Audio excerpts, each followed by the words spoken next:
है गैज। आज पुनः आप लोगों के लिए क्लास 12 से एक क्वेश्चन लाए हैं शेयर कैपिटल से।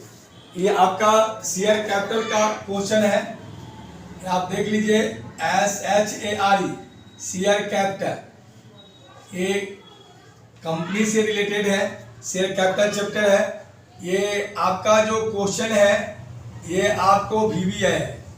ये VBI आपका जो है VBI आपका ये क्या है क्वेश्चन है।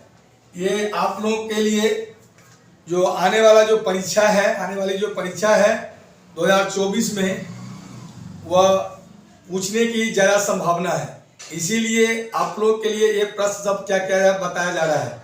क्वेश्चन बहुत इजी भी है, कुछ टेक्निकल भी क्वेश्चन है और समझने वाला भी है। तो आइए इस प्रश्न को आप बढ़िया से क्या कीजिए, समझिए। ये प्रश्न क्या कर रहा है उसके बारे में पहले आप जानकारी ले लीजिए, प्रश्न क्या कर रहा है। और अगर अच्छा लगे वीडियो तो ज़रूर इसको सब्सक्राइब कीजिए, लाइक कीजिए और शेयर भी कीजिए, क्योंकि आप शेयर करेंगे और सब्सक्राइब करेंगे तो नया नया जो वीडियो हम भेजेंगे तो वो अपडेट आपको मिलता रहेगा। इसलिए उसी को ध्यान में आप क्या कीजिए, रखिए। और आइए इस प्रश्न में विशेष बात क्या दिया है, उस विशेष बात हम आपके क्या कर रहे हैं बताने जा रहे हैं। सबसे पहले बात क्या है कि एक कंपनी है, एक कंपनी में क्या है सो देख लीजिए। ये आपका 100 रुपया वाला है, ये 100 रुपया वाला शेयर है, सबसे पहले समझना है। और ये 20% है, 20% एप्लीकेशन पर और 30% दिया है अलॉटमेंट पर और 50% दिया है आपको माने फर्स्ट एंड फाइनल कॉल पर। ये परसेंटेज क्या है, सबसे पहले इस चीज को आपको क्लियर आपको क्या करना समझना पड़ेगा। हम यहाँ लिख दिए हैं माने 20 रुपया, 30 रुपया, 50 रुपया ऐसे करके लिख दिए हैं, लेकिन आप लोग समझे नहीं है ये कैसे हुआ। 20 रुपया कैसे हुआ, 30 रुपया कैसे हुआ, 50 रुपया। हम लोग परसेंटेज को हम लोग यहाँ बनाते हैं।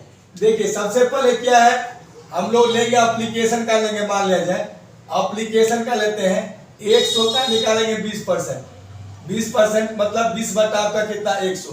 देखिए 100 से 100 आपका क्या कैंसिल हो गया, यही 20 रुपया हो गया। अलॉटमेंट पर चलते हैं, ये आपका अलॉटमेंट है, एम्बिएंट अलॉटमेंट है। फिर 100 का लेंगे कितना परसेंट, 30%।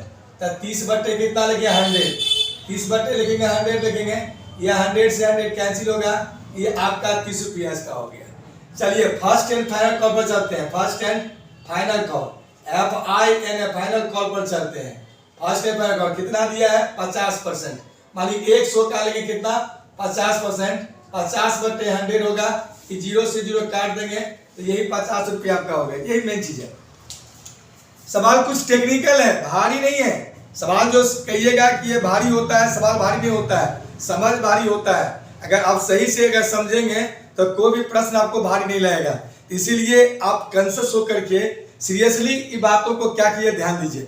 एक कंपनी है, तो ध्यान दीजिए, एक कंपनी है जो प्रीफरेंस शेयर को इशू किया है, 6% प्रीफरेंस शेयर को इशू किया है, जो 100 रुपये वाला है, और 1000 प्रीफरेंस शेयर को क्या किया है इशू किया है। ठीक, तो इशू ऑफ प्रीफरेंस शेयर आपका कितना होगा माने 1000 रुपया। और सब्सक्राइब, ये subscribe preference share SUB subscribe, CRIB subscribe preference share, PRE preference share, SHARE ये आपका हो गया कितना 1000 रुपया। देख लीजिए इशू ऑफ प्रीफरेंस शेयर आपका कितना 1000 और सब्सक्राइब प्रीफरेंस शेयर आपका 1000। जितना शेयर कंपनी ने इशू किया है और पब्लिक ने उतना शेयर को आपको क्या कर लिया है, परचेज कर लिया है। 1000 हो गया। ऑन एप्लीकेशन का कितना होगा 1000 गुने 20, ये होगा आपका 20000। ऑन अलॉटमेंट का कितना हो गया माने 1000 गुने 30, ये आपका होगा कितना 30000 रुपया। On first and final call का कितना हो गया 1000 गुने कितना होगा 50, ये आपका कितना होगा 50,000 रुपया होगा। कितना भैया 50,000 रुपया होगा। आइए हम लोग चलते हैं।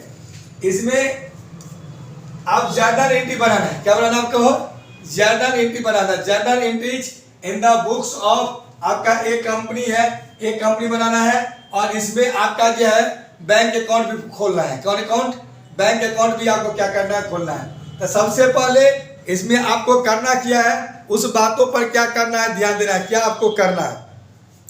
देखिए सबसे पहला काम क्या करना है कि जर्नल एंट्री जो हम लोग बनाएंगे, तो जर्नल एंट्री में पहले क्या होता है सो देख लीजिए। पहले क्या होता है, पहले आपका डेट का कॉलम होता है, पार्टिकुलर्स होता है, लेजर ऑफ फोलियो होता है, डीआर अमाउंट होता है, सीआर अमाउंट होता है। पहले कंपनी में जब आप एप्लीकेशन आप परचेज करते हैं क्या बुझे, तो उस समय आपका जो ये एंट्री बनता है बैंक अकाउंट या 26% प्रिफरेंस एप्लीकेशन अकाउंट, ये रिसीव्ड का बनता है 20,000। ठीक है। उसके बाद आपका क्या होता है, यह ट्रांसफर का, उसी चीज को हम लोग ट्रांसफर करते हैं बी में। देखते हैं ट्रांसफर किए हैं 6% प्रिफरेंस एप्लीकेशन अकाउंट या 26% प्रिफरेंस कैपिटल अकाउंट, ये ट्रांसफर का एंट्री है 20,000। ठीक है। उसके बाद अब आइए आप चलते हैं अलॉटमेंट पर। अलॉटमेंट का अब यहाँ से ड्यू होगा, यहाँ से क्या होगा, ड्यू होगा। ड्यू के लिए एंट्री बनाएंगे, यहाँ समझो, यहाँ ध्यान दो रे बाबू, यहाँ ध्यान दो। उसके बाद अलॉटमेंट का ड्यू होगा 6% प्रिफरेंस अलॉटमेंट अकाउंट या 6% प्रिफरेंस कैपिटल अकाउंट 30,000।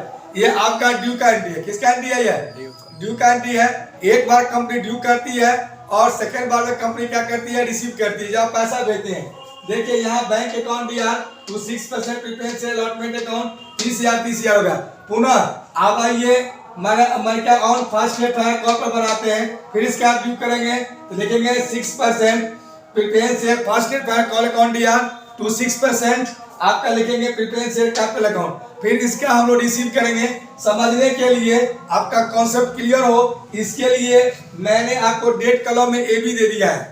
क्या दिया कि हर एक का डबल एंट्री होता है, वो कंसेप्ट के लिए तैयार किया गया है, आपको समझने के लिए तैयार किया गया है। डेट कॉलम में डेट लिखा जाता है, लेकिन आपको समझने के लिए कि हर एक माने आइटम का डबल एंट्री होता है, ये आपको समझाने के लिए ये क्या बताया जा रहा है। ये आपके समझ में आ जाएगा कि ये हम हर माने क्या कहते हैं, माने जितना भी एप्लीकेशन है, अलॉटमेंट है, फर्स्ट एड बैंक है, सबका डबल एंट्री बनता है। जब आप पूरे समझ जाएंगे तो डेट कॉलम में जिस डेट पे जो काम हुआ रहता है वो डेट को आप लोग क्या करेंगे, लिखेंगे। आइए तो रिसीव का एंट्री क्या होगा, बैंक अकाउंट दिया 6% preference share first aid bank call account 50,000।